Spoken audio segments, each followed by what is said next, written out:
wabarakatuh. Salam sehat, anak hebat, dan tetap semangat. Bertemu kembali di pembelajaran bahasa Indonesia. Bagaimana kabarnya? Tentunya baik-baik dan semoga kita tetap sehat walafiat dan tetap dalam lindungan Allah Subhanahu wa Ta'ala.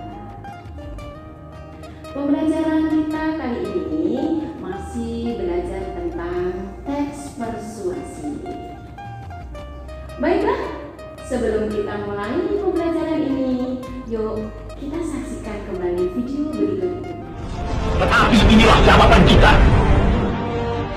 Selama banteng-banteng Indonesia masih mempunyai darah merah yang dapat memiliki garis dan putih, merah dan putih, maka selama itu kita mau menyerah kepada siapa saudara rakyat Surabaya. Siapa? Keadaan genting. Tetapi saya peringatkan sekali lagi, jangan mulai menembak. Baru kalau kita ditembak, maka kita akan ganti menyerang mereka itu. Kita tunjukkan bahwa kita ini adalah benar-benar orang yang ingin merdeka. Dan untuk kita saudara-saudara, lebih baik kita hancur lebur daripada tidak merdeka. Sebab yang kita tetap merdeka atau mati. Dan kita yakin saudara-saudara, pada akhirnya pastilah kemenangan akan jatuh ke tangan kita. Sebab Allah selalu berada di pihak yang benar. Percayalah saudara atau mati. Dan kita yakin saudara-saudara, pada akhirnya pastilah kemenangan akan jatuh ke tangan kita. Sebab Allah selalu berada di pihak yang benar. Percayalah saudara-saudara, Tuhan akan melindungi kita sekalian. Allahu Akbar, Allahu Akbar, Allahu Akbar. Merdeka!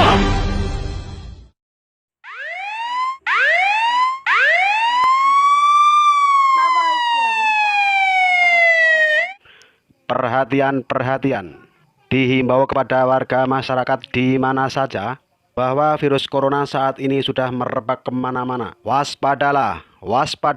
Jaga kesehatan diri Anda masing-masing dengan tetap melakukan aktivitas di rumah saja. Dan jangan lupa selalu cuci tangan pakai sabun dengan air mengalir. Dihimbau untuk selalu memakai masker baik di dalam rumah maupun di luar rumah. Waspadalah.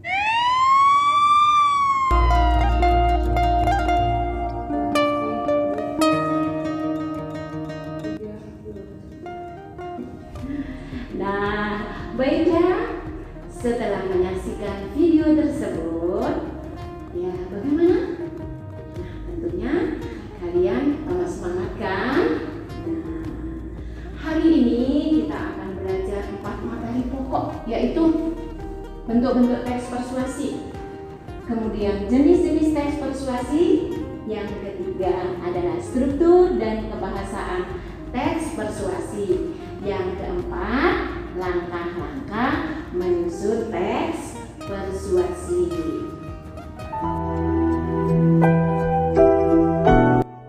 Mari kita lihat bentuk-bentuk teks persuasi.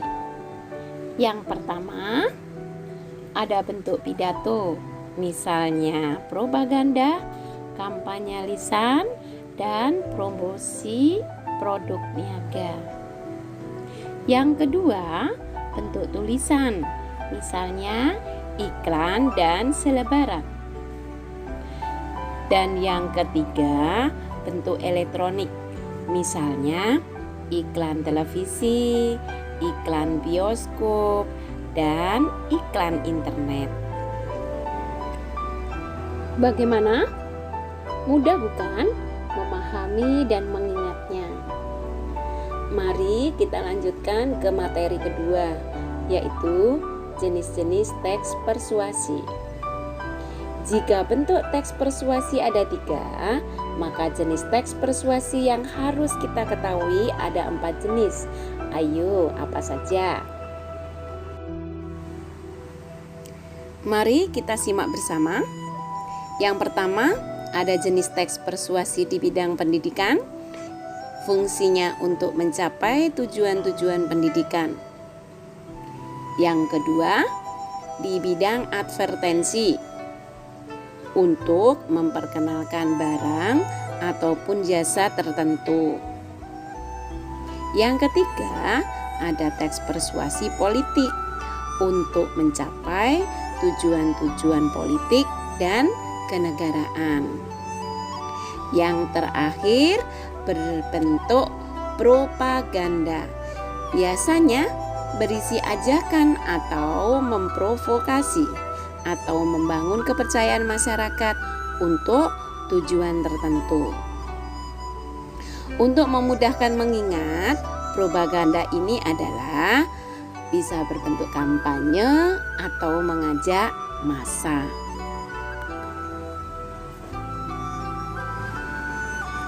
Nah, setelah mempelajari bentuk dan jenis dari teks persuasi, kita masuk ke bagian struktur dan unsur kebahasaan teksnya. Apa sih struktur itu? Struktur itu adalah bagian. Jadi, teks persuasi dibentuk oleh beberapa bagian yang antar bagiannya disusun secara sistematis dan saling berhubungan. Bagian-bagian yang merupakan struktur pembangun teks persuasi tersebut adalah: 1. Pengenalan isu. Isu itu bisa kalian maknai atau diartikan dengan istilah masalah. Sehingga pengenalan isu itu adalah pengenalan masalah yang menjadi dasar tulisan tersebut. Yang kedua adalah rangkaian argumen. Ayo, apa itu argumen? Masih ingatkah kalian? Argumen itu pendapat yang disertai dengan alasan yang kuat. Sehingga argumen atau rangkaian argumen merupakan sejumlah pendapat penulis yang terkait isu yang diangkat. Dan pendapat-pendapat ini tentu saja adalah pendapat dari penulis teks persuasi. Bagian ketiga adalah pernyataan ajakan. Disinilah inti dari teks persuasi itu. Biasanya berisi tentang dorongan-dorongan dari penulis kepada pembaca, agar pembaca itu bisa terpengaruhi dan bisa melakukan apa yang diinginkan oleh penulis. Misalnya, di bagian ini sering ditandai dengan adanya kata-kata ajakan, seperti yang sudah kita bahas dalam ciri-ciri persuasi pada pembelajaran terdahulu. Yang keempat atau terakhir adalah penegasan kembali. Apa sih yang ditegaskan? Yaitu pernyataan-pernyataan sebelumnya. Biasanya ditandai dengan kata demikianlah. Pada akhirnya, kesimpulannya, dengan demikian itu, tersebut, oleh karena itu, dan masih banyak lagi variasi penegasan kembali. Kalian bisa memilih sesuai apa yang kalian inginkan. Pokoknya di bagian ini bagaimana cara pembaca bisa mengingatkan kembali dengan apa yang kalian ungkapkan dalam teks persuasi tersebut. Bagaimana? Apa sudah paham? Setelah kita mempelajari struktur, mari kita masuk ke bagian unsur kebahasaannya. Di bagian ini kita akan belajar dua bagian penting dalam unsur kebahasaan. Yang pertama, unsur inti. Pada unsur inti ada dua bagian, yaitu pernyataan rujukan dan kata kerja imperatif. Pada bagian pernyataan rujukan, biasanya ditandai dengan pemakaian kata-kata seperti penting, kata harus, dan sepantasnya. Pokoknya pernyataan-pernyataan yang bersifat memujuk ya. Contohnya, penyebaran virus corona memang sudah terjadi, tapi Tapi bukan berarti kamu harus pasrah, walaupun kita tidak boleh panik dan berdiam diri. Kita tetap siaga dan berjaga-jaga. Yuk, kalimat yang menyatakan bujukan adalah kalimat yang ada kata atau yang mengandung atau yang memakai kata harus, yaitu tapi bukan berarti kamu harus pasrah, walaupun kita tidak boleh panik. Sedangkan kata kerja imperatif biasanya ditandai dengan pemakaian kata-kata seperti jadikanlah, sebaiknya, hendaknya, waspadalah, dan kata-kata serupa itu. Contohnya, sebaiknya hindari kontak fisik, termasuk menjabat tangan, apalagi cepika-cepiki. Kalau bisa, bahkan jangan berpergian ke tempat-tempat umum. Nah, bagaimana? Sudah pahamkah? Nah, sekarang kita menginjak yang kedua, adalah unsur kebahasaan lainnya yang terdiri dari 4, yaitu bagian pertama, adanya kata-kata teknis atau kata peristilahan yang berkenaan dengan topik yang dibahas. Kemudian bagian kedua, ada kata-kata penghubung argumentatif, misalnya kata jika, tetapi, kalau, sebab, karena, dengan demikian, akibatnya, dan oleh karena itu. Yuk kita perhatikan contoh paragraf berikut. Kalau memungkinkan bekerja dari rumah, tapi kalau tidak mungkin jangan berkeluh kesah. Kalau harus naik kendaraan umum, cari tempat duduk yang tidak berdesakan dengan orang lain. Yang terpenting, kita juga menjaga keamanan diri selama dalam perjalanan. Ingat terus melakukan social distancing, baik selama dalam perjalanan dan atau ketika melakukan pekerjaan. Nah, di sini kalian bisa melihat kata teknisnya yang mana? Kata teknisnya adalah social distancing. Ya, kemudian kata argumentatifnya ada kata tapi, ada kata kalau. Nah, bagaimana? Bagian yang ketiga adalah kata-kata kerja mental, yaitu kata kerja yang menunjukkan sikap atau respon seseorang terhadap sesuatu. Misalnya, diharapkan, kata memperhatikan, kata memperkirakan, mengagumkan, menduga, berpendapat, berasumsi, dan menyimpulkan. Kemudian yang terakhir adalah kata-kata perujukan atau kata-kata yang digunakan untuk merujuk. Misalnya, berdasarkan kata bla bla bla bla dan merujuk pada pendapat bla bla bla bla. Bla bla bla di sini bisa kalian pahami dengan hal-hal yang lainnya.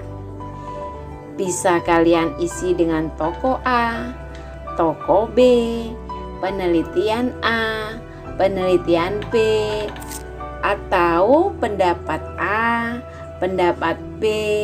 Pokoknya rujukan-rujukan yang kalian gunakan bisa dari buku, dari internet, hasil penelitian, juga jurnal dan sebagainya.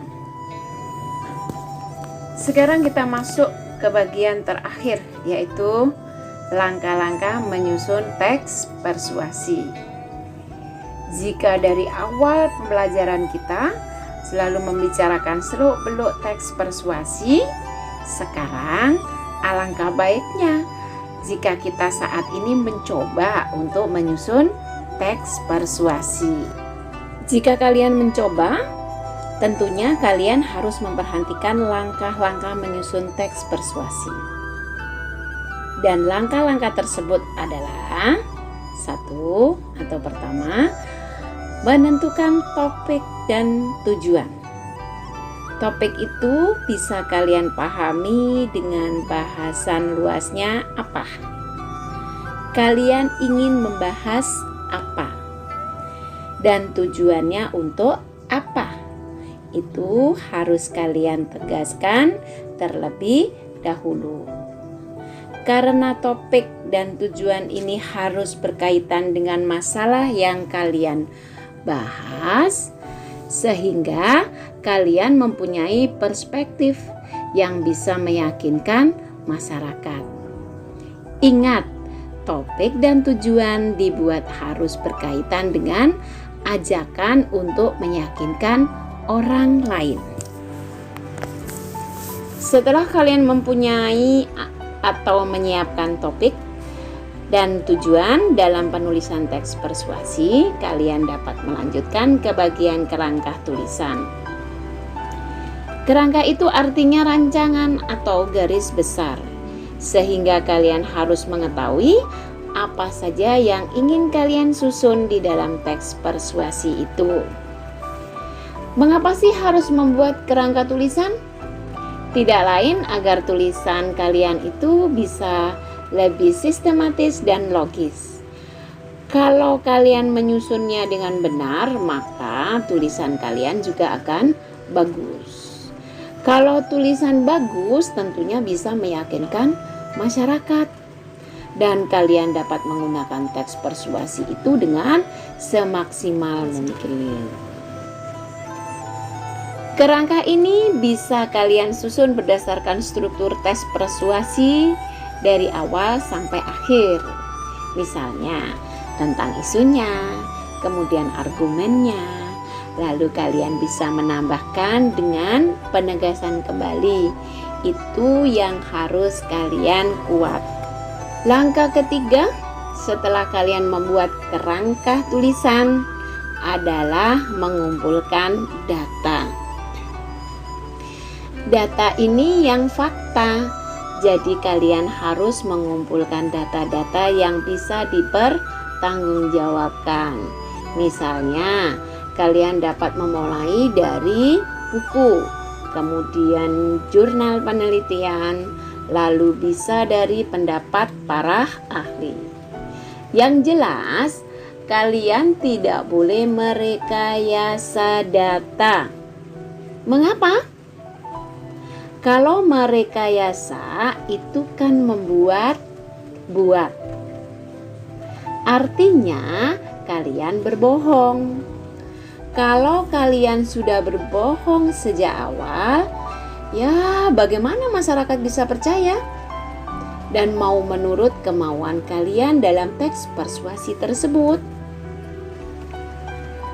Jadi, kalian memang harus menyajikan data-data yang valid, yang dapat dipertanggungjawabkan, sehingga masyarakat dengan mudahnya dapat percaya dengan apa yang kalian sampaikan.